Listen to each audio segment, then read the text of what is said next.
ನಮಸ್ಕಾರ ವೀಕ್ಷಕರೇ, kidney care by doctor Ravi K R YouTube ಚಾನಲ್ಗೆ ತಮಗೆ ಮತ್ತೆ ಸ್ವಾಗತ. ಇವತ್ತು ನಾವು ಒಂದು ಹೊಸ ಟಾಪಿಕ್ನ ಡಿಸ್ಕಸ್ ಮಾಡೋಣಂತೆ.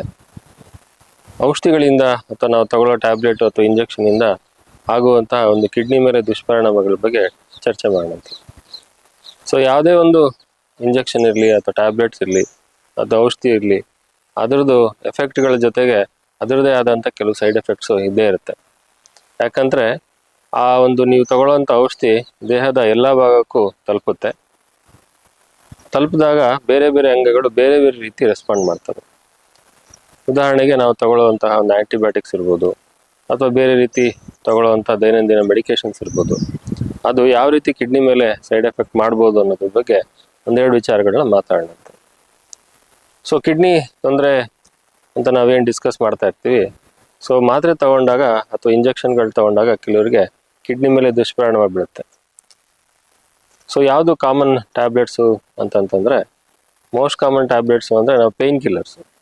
ನಿಮಗೆಲ್ಲ ಸಾಕಷ್ಟು ಟೈಮ್ ಟ್ಯಾಬ್ಲೆಟ್ಸು ತಗೊಳ್ಳೋ ಒಂದು ಅನುಭವ ಇರುತ್ತೆ. ಸೊಂಟ ನೋವು ಅಂತನೋ ಮಂಡಿ ನೋವು ಅಂತನೋ ಸಾಕಷ್ಟು ಪೇಯ್ನ್ ಕಿಲ್ಲರ್ಸ್ ತಗೊಳ್ತೀವಿ. ಉದಾಹರಣೆಗೆ ನಿಮಿಸ್ಲೈಡು, ಡೈಕ್ಲೋಫೆನಾಕು, ಅಸೆಕ್ಲೋಫೆನಾಕು, ಎಟಾರಿಕ್ ಆಕ್ಸಿದ್ದು, ನಾಪ್ರೋಕ್ಸನ್ನು, ಈ ರೀತಿ ಬೇರೆ ಬೇರೆ ರೀತಿಯಾದಂಥ ಒಂದು ಪೇಯ್ನ್ ಕಿಲ್ಲರ್ಸು ಅಥವಾ ನಾನ್ ಸ್ಟೆರಾಯ್ಡಲ್ ಆ್ಯಂಟಿ ಇನ್ಫ್ಲಮೇಟರಿ ಡ್ರಗ್ಸ್ ಅಂತ ನಾವು ಕರಿತೇವೆ. ಇದು ಕಿಡ್ನಿ ಮೇಲೆ ತುಂಬ ಕಾಮನ್ ಆಗಿ ದುಷ್ಪರಿಣಾಮಗಳು ನೋಡ್ತೇವೆ. ಇದಲ್ಲದೆ ಕೆಲವು ಆ್ಯಂಟಿಬಯೋಟಿಕ್ಸ್ಗಳು ಕೂಡ ಇದೆ. ಆ್ಯಂಟಿಬಯೋಟಿಕ್ಸ್ನಲ್ಲಿ ಈ ಅಮಿನೋಗ್ಲೈಕೋಸೈಡ್ಸ್ ಗ್ರೂಪ್, ಜೆಂಟಮೈಸಿನ್ ಅಥವಾ ಅಮಿಕಸಿನ್, ಇವೆಲ್ಲ ಭಾಳ ಸಾಕಷ್ಟು ಹಳೇ ಆ್ಯಂಟಿಬಯೋಟಿಕ್ಸ್ಗಳು. ಆದರೆ ಕೆಲವರಿಗೆ ಇದರಿಂದ ಕಿಡ್ನಿಗೆ ತೊಂದರೆ ಆಗುವಂಥ ಸಾಧ್ಯತೆ ಇರುತ್ತೆ. ಮತ್ತೊಂದು ಮೆಡಿಸಿನ್ ಅಂತಂದರೆ ಕ್ಯಾನ್ಸರ್ ರಿಲೇಟೆಡ್ ಡ್ರಗ್ಸ್. ಉದಾಹರಣೆಗೆ ಸಿಸ್ಪ್ಲಾಟಿನ್ ಇರ್ಬೋದು ಅಥವಾ ಬೇರೆ ಬೇರೆ ರೀತಿಯಾದಂಥ ಒಂದು ಕ್ಯಾನ್ಸರ್ ಡ್ರಗ್ಸ್. ಎಲ್ಲ ಕ್ಯಾನ್ಸರ್ ಡ್ರಗ್ಸ್ಗಳಿಗೂ ಆಗೋದಿಲ್ಲ, ಕೆಲವೊಂದು ಕ್ಯಾನ್ಸರ್ ಡ್ರಗ್ಸ್ಗಳಿಗೆ ಆಗುತ್ತೆ.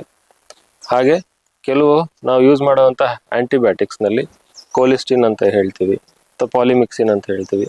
ಇದರಿಂದ ಕೂಡ ಕಿಡ್ನಿಗೆ ಬರುವಂಥ ಒಂದು ದುಷ್ಪರಿಣಾಮಗಳಿರ್ತವೆ. ಆ್ಯಂಟಿವೈರಲ್ ಮೆಡಿಕೇಷನ್ಸ್, ಎಸೈಕ್ಲವ್ ಇರ್ಬೋದು ಅಥವಾ ನಾವು HIV ಟ್ರೀಟ್ಮೆಂಟಿಗೆ ತಗೊಳ್ಳುವಂಥ ಕೆಲವು ಟಿನೋಫೆವಿರು, ಎಸೈಕ್ಲವಿರು, ಈ ಥರ ಮಾತ್ರೆಗಳಿರ್ಬೋದು. ಇದೆಲ್ಲ ಕಿಡ್ನಿ ಮೇಲೆ ಒಂದು ದುಷ್ಪರಿಣಾಮವನ್ನು ಮಾಡಲಿಕ್ಕೆ ಸಾಧ್ಯತೆ ಇರ್ತದೆ. ಹಾಗೆ ಈ ಒಂದು ಹೆವಿ ಮೆಟಲ್ಸ್ ಅಂತ ನಾವು ಏನು ಹೇಳ್ತೀವಿ, ಮರ್ಕ್ಯೂರಿ, ಆರ್ಸೆನಿಕ್, ಲೆಡ್, ಕ್ರೋಮಿಯಮ್, ಇಂತಹ ಒಂದು ಹೆವಿ ಮೆಟಲ್ಸು ನಾವು ತಗೊಳ್ಳೋ ಔಷಧಿನಲ್ಲಿ ಏನಾರಿತ್ತು ಅಂದರೆ ಇದರಿಂದ ಕೂಡ ನಾವು ಕಿಡ್ನಿ ತೊಂದರೆ ಆಗುವಂಥ ಸಾಧ್ಯತೆಗಳು ಇರುತ್ತೆ. ಹಾಗೆ ಕೆಲವರು ಈ ಡ್ರಗ್ ಅಬ್ಯೂಸರ್ಸ್ ಇರ್ತಾರೆ. ಕೊಕೈನ್ ಇರ್ಬೋದು, ಆಂಫಿಟಮಿನ್ಸ್ ಇರ್ಬೋದು, ಬೇರೆ ಬೇರೆ ರೀತಿಯಾದ ಒಂದು ಈ ಮಾದಕ ವಸ್ತುಗಳ ಸೇವನೆಯಿಂದ ಕೂಡ ಕಿಡ್ನಿ ಮೇಲೆ ಒಂದು ದುಷ್ಪರಿಣಾಮ ಬೀಳ್ತಾ ಇರ್ತದೆ. ಹೀಗೆ ಕೆಲವು ನಾವು ತಗೊಳ್ಳುವಂಥ ಒಂದು ಕಾಂಟ್ರಾಸ್ಟ್ ಮೆಟೀರಿಯಲ್, ಉದಾಹರಣೆಗೆ ನಾವು CT ಸ್ಕ್ಯಾನ್ ಮಾಡಿಸ್ಕೊಳ್ತೀವಿ ಅಥವಾ ಒಂದು ಏಂಜಿಯೋಗ್ರಾಮ್ ಮಾಡಿಸ್ಕೊಳ್ತೀವಿ. ಈ CT ಸ್ಕ್ಯಾನು ಅಥವಾ ಏಂಜಿಯೋಗ್ರಾಮ್ ಮಾಡಬೇಕಾದ್ರೆ ರಕ್ತನಾಳಗಳು ಮತ್ತು ನಮ್ಮ ಅಂಗಗಳು ಚೆನ್ನಾಗಿ ಕಾಣಲಿ ಅಂದ್ಬಿಟ್ಟು ಒಂದು ಇಂಜೆಕ್ಷನ್ನ ಕೊಡ್ತೀವಿ. ಅದಕ್ಕೆ ನಾವು ಕಾಂಟ್ರಾಸ್ಟ್ ಅಂತ ಕರಿತೀವಿ. ಅದಕ್ಕೆ ಕಾಂಟ್ರಾಸ್ಟ್ ಕೂಡ ಕಿಡ್ನಿಗೆ ದುಷ್ಪರಿಣಾಮ ಆಗುವಂಥ ಒಂದು ಸಾಧ್ಯತೆ ಇರುತ್ತೆ. ಈ ಕಾಂಟ್ರಾಸ್ಟ್ ಮೆಟೀರಿಯಲ್ ಏನಿರುತ್ತೆ, ಇದು ನಾವು ಕರೋನರಿ ಏಂಜಿಯೋಗ್ರಾಮ್ ಅಥವಾ ಹಾರ್ಟಿಗೆ ಏಂಜಿಯೋಗ್ರಾಮ್ ಮಾಡಿದಾಗ ಅಥವಾ ಬೇರೆ ರಕ್ತನಾಳಗಳಿಗೆ ಏಂಜಿಯೋಗ್ರಾಮ್ ಮಾಡಿದಾಗ ಅಥವಾ ಬೇರೆ ಅಂಗಗಳಿಗೆ ಏಂಜಿಯೋಗ್ರಾಮ್ ಅಥವಾ CT ಕಾಂಟ್ರಾಸ್ಟ್ ಸ್ಟಡಿ ಮಾಡಿದಾಗ ಈ ಮೆಟೀರಿಯಲ್, ಕಾಂಟ್ರಾಸ್ಟ್ ಮೆಟೀರಿಯಲ್ ನಾವು ಯೂಸ್ ಮಾಡ್ತೀವಿ. ಈ ಮೆಟೀರಿಯಲ್ಸ್ ಕೂಡ ನಿಮಗೆ ಕಿಡ್ನಿ ದುಷ್ಪರಿಣಾಮ ಉಂಟಾಗೋ ಸಾಧ್ಯತೆ ಇರ್ತದೆ. ಹಾಗೆ ಕೆಲವು ಮಾನಸಿಕ ರೋಗಿಗಳು ಈ ಮೆಡಿಕೇಶನ್ಸ್ ಯೂಸ್ ಮಾಡ್ತಾರೆ. ಲಿಥಿಯಂ ಅಂತ ಒಂದು ಮೆಡಿಸಿನ್ಸ್ ಇರುತ್ತೆ. ಇದು ಕಾಮನ್ ಆಗಿ ಮುಂಚೆ ಎಲ್ಲ ಭಾಳ ಯೂಸ್ ಮಾಡ್ತಾ ಇದ್ರು. ಲಿಥಿಯಂ ಕೂಡ ಭಾಳಷ್ಟು ಜನಕ್ಕೆ ಕಿಡ್ನಿ ತೊಂದರೆಯಿಂದ ಆಗುವಂಥ ಒಂದು ಸಾಧ್ಯತೆ ಇರುತ್ತೆ. ಹಾಗೆ ಕೆಲವು ಮೆಡಿಸಿನ್ಸ್ ನಾವು ಕಿಡ್ನಿಗೆ ತೊಂದರೆ ಆಗುವಂಥ ಬೇರೆ ಬೇರೆ ಮೆಡಿಕೇಶನ್ಸ್ ಅಂತಂದರೆ ಈ ಗೊತ್ತಿಲ್ಲದಲ್ಲೇ ಯೂಸ್ ಮಾಡುವಂತಹ ಅಥವಾ ನಿಯಂತ್ರಣ ಇಲ್ಲದಲ್ಲೇ ಯೂಸ್ ಮಾಡುವಂಥ ಸಾಕಷ್ಟು ಪೇಯ್ನ್ ಕಿಲ್ಲರ್ಸು ತುಂಬ ಕಾಮನ್ ಆಗಿರುತ್ತೆ. ಹೀಗೆ ನೋಡಿದ್ರಲ್ಲ, ಈ ಲಿಸ್ಟು ತುಂಬ ಇದೆ. ಇನ್ನು ಕಿಡ್ನಿಗೆ ತೊಂದರೆ ಆಗುವಂಥ ಮೆಡಿಕೇಶನ್ ಲಿಸ್ಟು ತುಂಬ ಇದೆ. ಆದರೆ ಎಲ್ಲರಿಗೂ ಕಿಡ್ನಿ ತೊಂದರೆ ಆಗುತ್ತಾ, ಅದು ಕೂಡ ತಿಳ್ಕೊಳ್ಬೇಕು. ಎಲ್ಲರಿಗೂ ಈ ಮೆಡಿಕೇಶನ್ಸ್ ತೊಗೊಂಡ್ರೆ ಕಿಡ್ನಿ ತೊಂದರೆ ಆಗೋದಿಲ್ಲ. ಯಾರಿಗೆ ಮಾತ್ರೆಗಳು ಅಥವಾ ಇಂಜೆಕ್ಷನ್ಗಳು ತೊಗೊಂಡ್ರೆ ಕಿಡ್ನಿ ತೊಂದರೆ ಆಗುತ್ತೆ ಅಂದರೆ, ಮುಂಚೆನೇ ಯಾರಿಗಾರು ಕಿಡ್ನಿಯ ವೀಕ್ನೆಸ್ ಇದ್ದಿದ್ರೆ ಅಥವಾ ಯೂರಿನಲ್ಲಿ ಪ್ರೋಟೀನ್ ಹೋಗ್ತಾ ಇತ್ತು, ಸೀರಮ್ ಕ್ರಿಯಾಟಿನ್ ಲೆವೆಲ್ ಜಾಸ್ತಿ ಇತ್ತು ಅಂದರೆ ಅವ್ರುಗಳಿಗೆ ಈ ಮೆಡಿಕೇಶನ್ಸ್ ತಗೊಳ್ಳೋದ್ರಿಂದ ದುಷ್ಪರಿಣಾಮಗಳಿರುತ್ತೆ. ಅಥವಾ ದೇಹದಲ್ಲಿ ಡಿಹೈಡ್ರೇಷನ್ ಆಗಿತ್ತು, ಅವರಿಗೆ ಬೇರೆ ರೀತಿಯಾದ ಅನ್ಕಂಟ್ರೋಲ್ಡ್ ಹೈಪರ್ಟೆನ್ಷನ್ನು, ಅನ್ಕಂಟ್ರೋಲ್ಡ್ ಶುಗರ್ಸು, ಅಥವಾ ಮುಂಚೆನೇ ಅವರಿಗೆ ಬೇರೆ ರೀತಿಯಾದ ಯಾವ್ದಾದ್ರು ಹಾರ್ಟ್ ಡಿಸೀಸು ಅಥವಾ ಲಿವರ್ ಡಿಸೀಸ್ ಎಲ್ಲ ಇದ್ದಾಗ ಈ ಮೆಡಿಸಿಕೇಶನ್ಸ್ ತಗೊಂಡಾಗ ಕಿಡ್ನಿ ಮೇಲೆ ದುಷ್ಪರಿಣಾಮ ಆಗುವಂಥ ಸಾಧ್ಯತೆ ಇರುತ್ತೆ. ಈ ಈ ಮಾತ್ರೆ ತಗೊಂಡ ಕೂಡಲೇ ಕಿಡ್ನಿ ಸಮಸ್ಯೆ ಆಗೋದು ಭಾಳ ರೇರು. ಆದರೆ ಬೇರೆ ರಿಸ್ಕ್ ಫ್ಯಾಕ್ಟರ್ಸ್ ಇದ್ದಾಗ ಈ ಕಿಡ್ನಿ ಮೇಲೆ ದುಷ್ಪರಿಣಾಮಗಳು ಭಾಳ ಜಾಸ್ತಿ ನಾವು ನೋಡ್ತಾ ಇರ್ತೀವಿ. ಸೊ ನೋಡಿದ್ರಲ್ಲ ವೀಕ್ಷಕರೇ, ಎಲ್ಲರಿಗೂ ಕಿಡ್ನಿ ಸಮಸ್ಯೆ ಈ ಮಾತ್ರೆಗಳಿಂದ ಬರೋದಿಲ್ಲ. ಅವರಿಗೆ ಯಾವುದೋ ರಿಸ್ಕ್ ಫ್ಯಾಕ್ಟರ್ಸ್ ಇದ್ದಲ್ಲಿ ಮಾತ್ರ ಅವರಿಗೆ ಈ ಮಾತ್ರೆಗಳು ತಗೊಂಡಾಗ ದುಷ್ಪರಿಣಾಮಗಳು ಉಂಟಾಗ್ತಿರ್ತದೆ.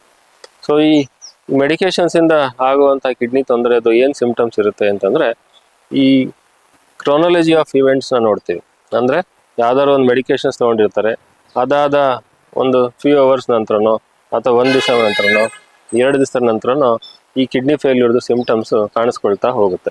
ಸೊ ಕಿಡ್ನಿ ಫೇಲ್ಯೂರ್ ಸಿಂಪ್ಟಮ್ಸ್ ಏನು ಅಂತಂದರೆ, ಯೂರಿನ್ ಮಾಡೋದ್ರಲ್ಲಿ ಚೇಂಜಸ್ ಆಗೋದು, ಯೂರಿನ್ ಮಾಡೋ ಪ್ರಮಾಣ ಕಡಿಮೆ ಆಗ್ಬೋದು, ಕೈ ಕಾಲುಗಳು ಊತ ಬರುವಂಥದ್ದು, ಅಥವಾ ಉಸಿರಾಟದಲ್ಲಿ ತೊಂದರೆ ಇರುವಂಥದ್ದು, ಅಥವಾ ಈ ಮೆಡಿಕೇಶನ್ಸಿಂದ ಆಗುವಂಥ ಕಿಡ್ನಿ ಮೇಲೆ ಆಗುವಂಥ ತೊಂದರೆ ಜೊತೆಗೆ ಕೆಲವರಿಗೆ ಅಲರ್ಜಿ ಕೂಡ ಆಗ್ತದೆ. ಸ್ಕಿನ್ ಮೇಲೆ ರ್ಯಾಷಸ್ ಆಗೋದು, ಇದೆಲ್ಲ ಆದಾಗ ಕಿಡ್ನಿಯಿಂದ ಆಗಿರುವಂಥ ಒಂದು ಸೈಡ್ ಎಫೆಕ್ಟ್ ಇರ್ಬೋದು ಅಂತ ನಾವು ಅದನ್ನು ಗಮನದಲ್ಲಿ ಇಟ್ಕೊಳ್ಬೇಕಾಗ್ತದೆ. ಸೊ ಈಗ ಕಿಡ್ನಿ ಮೇಲೆ ದುಷ್ಪರಿಣಾಮ ಉಂಟಾಗಿದೆ ಅಂತ ಹೇಗೆ ಗೊತ್ತಾಗುತ್ತೆ ಅಂದರೆ, ಆ ರಕ್ತದಲ್ಲಿ ನೀವು ಒಂದು ಸೀರಮ್ ಕ್ರಿಯಾಟಿನ್ ಲೆವೆಲ್ಸು ಅಥವಾ ಯೂರಿಯಾ ಲೆವೆಲ್ಸು ಚೆಕ್ ಮಾಡಿದಾಗ ಅದು ಎಲಿವೇಟೆಡ್ ಇರುತ್ತೆ, ಅಥವಾ ಯೂರಿನಲ್ಲಿ ಕೆಲವು ಟೈಮು ಇಯೋಸ್ನೋಫಿಲ್ಸ್ ಕೂಡ ನೀವು ನೋಡ್ಬೋದು. ಸೊ ಇದೆಲ್ಲ ಇದ್ದಾಗ ಕಿಡ್ನಿಗೆ ಯಾವ್ದಾದ್ರು ಒಂದು ಮೆಡಿಸಿನ್ಸಿಂದ ಆಗಿರುವಂಥ ದುಷ್ಪರಿಣಾಮ ಅಂತ ನಾವು ಅದನ್ನು ಡಿಸ್ಕಸ್ ಮಾಡ್ಬೋದು. ಹಾಗಿದ್ರೆ ಈ ಕಿಡ್ನಿ ಮೇಲೆ ಬರುವಂಥ ದುಷ್ಪರಿಣಾಮಗಳು ನಮಗೆ ಹೇಗಾಗುತ್ತೆ ಅನ್ನೋದು ನೋಡ್ಕೊಳ್ಬೇಕು. ಸೊ ಕಿಡ್ನಿ ಮೇಲೆ ಆಗುವಂಥ ಈ ಮಾತ್ರೆಗಳಿಂದ ಟೆಂಪರರಿ ಕಿಡ್ನಿ ಫೇಲ್ಯೂರ್ ಆಗೋದು ತುಂಬ ಕಾಮನ್. ಮೋರ್ ದೆನ್ 95% ಈ ಮೆಡಿಕೇಶನ್ಸಿಂದ ಆಗೋ ದುಷ್ಪರಿಣಾಮ ಟೆಂಪರರಿ ಆಗಿರುತ್ತೆ. ಅಂದರೆ ಆಗಿನ ಸ್ವಲ್ಪ ಮಟ್ಟಿಗೆ ಮಾತ್ರ ಆಗಿ ಮತ್ತೆ ಗುಣ ಆಗುವಂಥ ಚಾನ್ಸಸ್ ಇರುತ್ತೆ. ಆದರೆ ರೇರ್ ಕಂಡೀಷನಲ್ಲಿ ಇದು ಪರ್ಮನೆಂಟ್ ಕಿಡ್ನಿ ಡ್ಯಾಮೇಜ್ ಕೂಡ ಆಗುವಂಥ ಚಾನ್ಸಸ್ ಇರುತ್ತೆ. ಹಾಗೆ ಹುಷಾರಾಗಿರ್ಬೇಕಾಗತ್ತೆ. ನೀವು ಯಾವುದೇ ಮಾತ್ರೆಗಳು ತಗೊಂಡಾಗ ಅದರಿಂದ ಆಗುವಂಥ ಸೈಡ್ ಎಫೆಕ್ಟ್ಸ್ನ ನೀವು ಗಮನದಲ್ಲಿ ಇಟ್ಕೊಳ್ತಾ ಇರಬೇಕು. ಹಾಗೆ ಇದರಲ್ಲಿ ಸೈಡ್ ಎಫೆಕ್ಟ್ ಎಲ್ಲ ಆಗಿತ್ತು ಅಂತ ಆದರೆ ಇಮಿಡಿಯೇಟ್ ಆಗಿ ನೀವು ತಗೊಳ್ತಿರೋ ಪಾಸಿಬಲ್ ಇರ್ಬೋದು, ಸದ್ಯ ತಕ್ಷಣ ಹೇಳಲಿಕ್ಕೆ ಆಗೋದಿಲ್ಲ, ಆ ಮಾತ್ರೆಯಿಂದನೇ ತಗೊಳ್ತಿರುತ್ತೆ ಅಂತ. ಸೊ ಆ ಮಾತ್ರೆಯಿಂದ ನಿಮಗೆ ಆಗ್ತಾ ಇದೆ ಅಂತ ನಿಮಗೆ ಅನಿಸಿದ್ರೆ ಆ ಮಾತ್ರೆನ ಇಮಿಡಿಯೇಟ್ ಆಗಿ ನೀವು ಸ್ಟಾಪ್ ಮಾಡಬೇಕಾಗುತ್ತೆ. ಮೈನರ್ ಸಿಂಪ್ಟಮ್ಸ್ ಇತ್ತು ಅಂತಂದರೆ ಜಾಸ್ತಿ ಗಾಬರಿ ಆಗೋ ಅವಶ್ಯಕತೆ ಇಲ್ಲ. ಆದರೆ ಯೂರಿನ್ ಮಾಡೋ ಪ್ರಮಾಣದಲ್ಲಿ ಕಡಿಮೆ ಆಯಿತು, ಉಸಿರಾಡೋಕ್ಕೆ ತೊಂದರೆ ಆಯಿತು ಅಂದರೆ ತಕ್ಷಣ ನೀವು ಕಿಡ್ನಿ ತಜ್ಞರನ್ನು ಭೇಟಿ ಮಾಡಿ ಅದಕ್ಕೆ ಸೂಕ್ತ ಚಿಕಿತ್ಸೆ ತಗೊಳ್ಬೇಕಾಗುತ್ತೆ. ಸೊ ನಾವು ಏನು ಟ್ರೀಟ್ಮೆಂಟ್ ಮಾಡ್ತೀವಿ ಅಂತಂದರೆ, ಮೊದಲು ಆ ಯಾವ ಮಾತ್ರೆಯಿಂದ ನಿಮಗೆ ತೊಂದರೆ ಆಗಿರ್ಬೋದು ಅಂತ ನೀವು ಡೀಟೇಲ್ ಆಗಿ ನಿಮ್ಮ ಹತ್ರ ಡಿಸ್ಕಸ್ ಮಾಡಿ ಆ ಮಾತ್ರೆನ ಸ್ಟಾಪ್ ಮಾಡ್ತೇವೆ. ಸ್ಟಾಪ್ ಮಾಡಿದ ನಂತರ ನಿಮಗೆ ಈ ಹೆಚ್ಚಿಗೆ ಬಾವಿತ್ತು ಅಂತಂದರೆ ಅಥವಾ BP ಜಾಸ್ತಿ ಇತ್ತು ಅಂದರೆ, ಉಸಿರಾಡ್ಲಿಕ್ಕೆ ತೊಂದರೆ ಇತ್ತು ಅಂದರೆ, ದೇಹದಲ್ಲಿರೋ ನೀರನ್ನ ಹೆಚ್ಚು ಹೊರಗಡೆ ಹಾಕಲಿಕ್ಕೆ ಕೆಲವು ಮೆಡಿಸಿನ್ಸ್ನ ಕೊಡ್ತೇವೆ. ಹಾಗೆ ಕೆಲವರಿಗೆ ಡಯಾಲಿಸಿಸ್ ಕೂಡ ಮಾಡಿದ್ದುಂಟು. ಆದರೆ ಈ ಕಿಡ್ನಿಗೆ ಏನು ದುಷ್ಪರಿಣಾಮ ಇರುತ್ತೆ ಇದು ಸಾಮಾನ್ಯವಾಗಿ ಟೆಂಪರರಿ ಆಗಿರುತ್ತೆ. ಅಂದರೆ ಫ್ಯೂ ಡೇಸು ಅಥವಾ ಫ್ಯೂ ವೀಕ್ಸ್ನಲ್ಲಿ ಈ ಕಿಡ್ನಿ ಮೇಲೆ ಆಗಿರುವಂಥ ದುಷ್ಪರಿಣಾಮಗಳು ಇಂಪ್ರೂವ್ಮೆಂಟ್ ಆಗೋ ಸಾಧ್ಯತೆ ಇರುತ್ತೆ. ಒಂದು ವೇಳೆ ಈ ಇಂಪ್ರೂವ್ಮೆಂಟ್ ಕಾಣಿಸ್ಲಿಲ್ಲ ಅಂತಂದರೆ ಕಿಡ್ನಿಯ ಒಂದು ಬಯಾಪ್ಸಿ ಕೂಡ ಮಾಡಿ ನಾವು ನೋಡ್ಬೋದು. ಕಿಡ್ನಿಯ ಬಯಾಪ್ಸಿ ಮಾಡಿದಾಗ ಕಿಡ್ನಿ ಮೇಲೆ ಎಷ್ಟು ಮಟ್ಟಿಗೆ ಅದು ದುಷ್ಪರಿಣಾಮ ಬೀರಿದೆ, ಇದಕ್ಕೆ ಬೇರೆ ಏನಾದ್ರು ಮೆಡಿಸಿನ್ಸ್ ಹಾಕ್ಬೋದಾ ಅನ್ನೋದನ್ನ ನೋಡಿ ಅದಕ್ಕೆ ಸೂಕ್ತ ಚಿಕಿತ್ಸೆ ತಗೊಂಡು ಇಂಪ್ರೂವ್ಮೆಂಟ್ ಮಾಡ್ಕೊಳ್ಬೋದು.